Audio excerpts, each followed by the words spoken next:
자, D램 가격 4달러 돌파했습니다. 반도체주 사야 될까? 사게 되면은 어떤 종목을 사야 될까요? 22개월 만에 D램, PC용 D램 가격이 4달러를 돌파를 했습니다. 그 모멘텀으로 인해서 오늘 SK 하이닉스 같은 경우에 상당 부분 근 3일 동안 외국인과 기관의 쌍그리 매수가 들어오면서 고가를 돌파 시도하는 흐름을 보였는데요.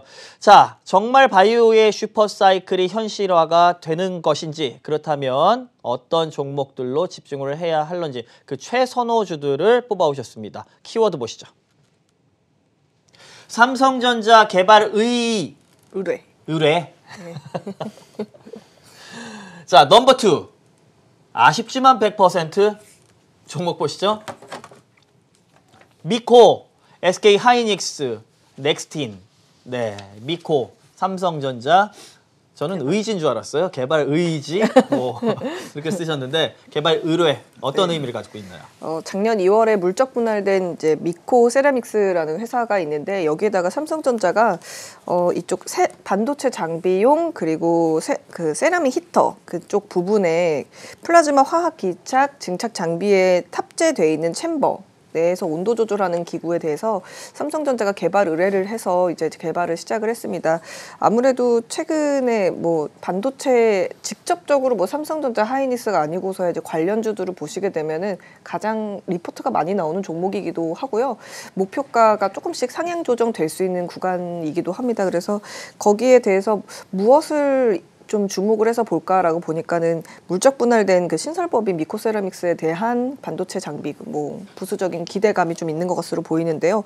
삼성전자가 독점 구조를 좀 깨고 싶어가지고 의뢰가 시작이 됐는데 사실 이게 원익 IPS랑 네덜란드 회사 ASM 두 군데서 지금 생산을 하고 있습니다. 그래서 미코까지 생산을 하게 되면 총 3개의 업체가 생산을 하게 되는 건데요.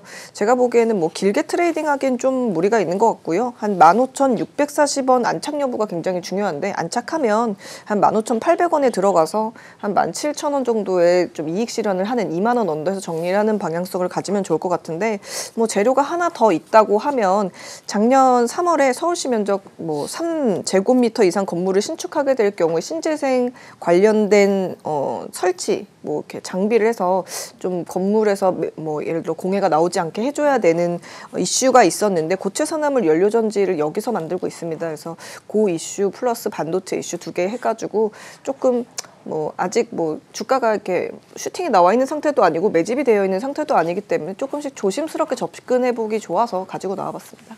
자, 삼성전자 개발 의뢰를 받았다라고 하는 미코에 대한 투자 포인트를 설명을 해주셨습니다. SK 하이닉스, 누가 뭐래도 지금 대장주 중에는 그래요. 삼성전자는 뭐 반도체만 하는 게 아니기 때문에 지금 약간 좀 소외당한다 그래도 SK 하이닉스는 근 3일 동안 외국인 기관들의 매수세가 정말 굉장히 강합니다. 어떤 관점에서 좀 봐야 될까요? 예, 뭐 D램 가격 올라가면은 D램 거의 몰빵 사업하고 있는 SK 하이닉스가 가장 수혜를 받지 않을까 이런 생각을 하고 있습니다. 최근에 이제 삼성전자 같은 경우는 미국 오스틴 공장 정전으로 인해서 그것도 한 일주일 정도 좀 늦어질 것 가동이 SSD 쪽이라든지 이런 쪽은 또 가격 상승이라든지 이런 내용들이 나올 수 있고 그 반사 이익을 국내 업체인 SK 하이닉스가 받아서 정말 다행으로 생각합니다. 다른 뭐 미국이나 중국 쪽에 받으면 안 되겠죠. 그래서 이제 이런 부분들도 있고 그다음에 이제 PC D램이라든지 그다음 서브용 D램이라든지 이런 쪽에 이제 수요라든지 이런 내용들은 앞으로도 계속 증가될 가능성이 있다 이렇게 보고 있고요.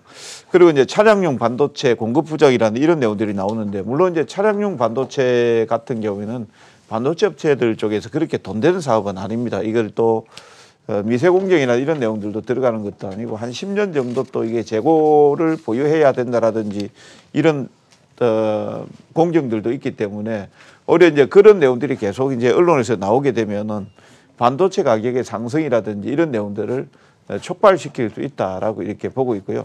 다만 이제 앞에도 우리가 주제를 다뤘습니다만 국채금리 상승이라든지 이런 내용들을 해서 지금 현재도 뭐 미국 성장주들이 조정을 좀 받고 있거든요. 그런 관점에서 보면은 약간 이제 SK 하이닉스 입장에서 보면은 전방산업이라고 볼 수 있는 미성장주들이 조정을 받는다라고 하면은 조금 부담이 갈 수 있겠죠. 그래서 D램 가격의 상승 그리고 올해 영업이익도 10조 정도 나오고 뭐 상당히 좋은 흐름들이지만 시장 흐름을 고려해서 약간 매수 포인트만 좀 조절하면 좋겠다라는 이제 말씀을 드리고요. 14만 원 위로 돌파를 해서 빵 치고 올라가는 거는 시장이 도와줘야 되지 SK 하이닉스 혼자서 절대 갈 수 없거든요. 그래서 매수 포인트만 13만 5천 원대를 중심으로 해서 분할 매수하는 게 좋겠다라는 말씀 드리겠습니다. 자, D램 사업 부분에 거의 올인이 되어 있는 수혜를 가장 많이 받을 수 있는 종목이 바로 SK 하이닉스다라는 점을 설명을 해주셨고, 가격적으로는 13만 5천 원을 중심으로 분할 매수 접근이 유효하다라는 점 역시나 체크를 해주셨습니다.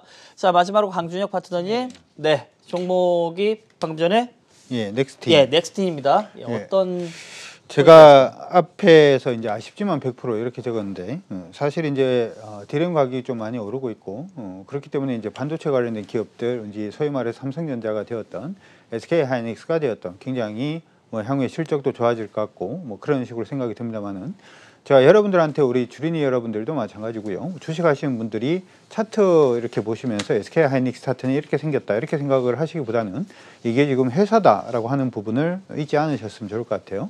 무슨 얘기냐 하면 SK 하이닉스 공장 가동률이 지금 100%입니다. 무슨 얘기냐 하면 D램 가격이 올라가면 올라갈수록 수혜는 볼 수는 있습니다만은 더 많이 생산하기는 어렵다는 거죠.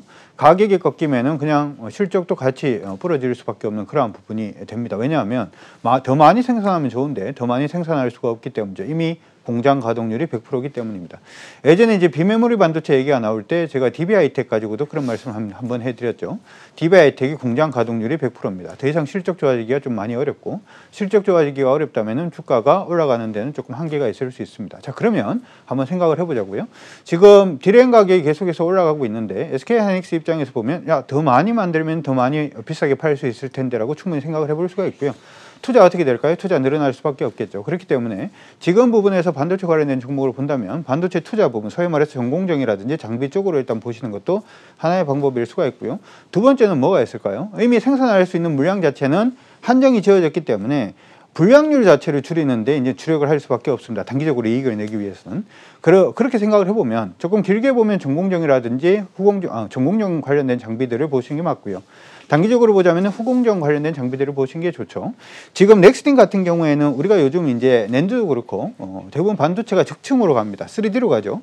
3D 검사 장비를 지금 만들어서 3D 검사를 할 수 있는 기업들 중에 하나다 이렇게 생각을 해두시면 좋을 것 같고 일단은 SK 하이닉스가 되었던 삼성전자 쪽으로 관심을 가지시는 것도 맞습니다만은 단기적으로는 검사 장비를 위시한 후공정 관련된 종목군들도 같이 체크를 하시고 반도체 산업 자체는 계속해서 캐파가 커질 것으로 지금 예상을 하고 있기 때문에 조금 긴 안목으로 보자면 투자의 확대와 여기에서 가시를 먹을 수 있는 전공정까지 일단 보시는데 오늘은 일단은 후공정 중에서 기술력을 가지고 있는 넥스틴 관심 가지시고 한번 보시는 것도 나쁘지 않을 것 같습니다. 자, 공장 가동률 100%의 후공정 핵심 종목 기업 넥스틴을 선정을 해주셨습니다. 자, 그럼 바로 다음 이슈 확인해 보도록 할게요. 자, 갈팡질팡 안개 속에 갇혀있는 한국 증시입니다. 히든 종목을 찾아보도록 하겠습니다. 위로 올라가기도 뭐하고 아래로 내려가자니 또 반발 매수는 들어오고 지금 우리 증시는 정말 안개 속에 갇혀있는 흐름인 것 같습니다. 이 안개를 뚫고 상승할 만한 종목 어떤 종목들 가지고 나오셨는지 키워드 확인하시죠. 구리, 히토류, 현대차와 수소. 키워드는 좀 짧게 다 설명해. 헬스 얼마나 깔 거냐. 헬스 앤드 수소 플러스 인프라 한 반 정도 하신 거죠. 자, 종목 확인하시죠. 자, 포스코 엠텍과 푸드나무 진성 TEC를 선정을 해주셨습니다. 포스코 엠텍 어떤 투자 포인트 시간이 많이 있지 않아서요. 1분 정도만 딱 드리도록 하겠습니다. 주가가 한 5,000원 정도 선이 사실은 뭐 적정가였었죠. 그런데 그렇게 됐었던 이유는 알루미늄 가격이 한 10% 정도 오르면 이 회사가 영업이익이 한 20%가 빠지게 됩니다. 그래서 알루미늄 가격의 안정화가 가장 주가를 흔들지 않는 핵심이 될 텐데 그 부분은 다소 안정이 됐고요. 구리랑 히토류가 앞으로 이제 뭐 주목을 받게 돼서 돈을 좀 더 벌게 되는 거는 주가에 반영이 아직 안 돼 있습니다. 그리고 최근에 올라온 현대차랑 수소 뭐 하겠다라고 이슈는 아예 주가에 뭐 100원도 반영이 돼 있지 않은 상황이어가지고 트레이딩을 해보시기 좋을 것 같아서 알려드리는데요. 추격 매수는 하지 않으시는 게 좋을 것 같고요. 한 10거래일 내에서 매수가 한 6,100원에서 6,200원 안착 여부가 굉장히 중요할 것으로 보입니다. 뭐 동판재 공장 뭐 위탁 운영하고 있기 때문에 구리 관련주로 좀 숨겨져 있었던 상황이어서 히토앤드 구리까지 같이 보신다면 괜찮을 것 같고요. 원자재가 거의 매일 밤 폭주를 하고 있습니다. 엊그저께 한 4% 오르고 나서 약간 조정받고 다시 또 매수세로 가고 있는데요. 매출액이 한 기대하고 있는 게 연간 한 2,870억 정도, 20억, 70억 정도, 영업이익 100억 정도 예상하고 있는데 여기서 만약에 뭐 조금 20% 이상이라도 영업이익이 증가하게 되고 있으면은 목표가가 10,000원에서 17,000원까지 열려 있는 상황이기 때문에 뭐 포스코 케미칼의 2017년 7월 정도의 상태랑 비슷하다고 보시고 투자가 이제 막 시작된 부분이니까 장기적으로 봐도 괜찮다는 판단이 들어서 가지고 나와봤습니다.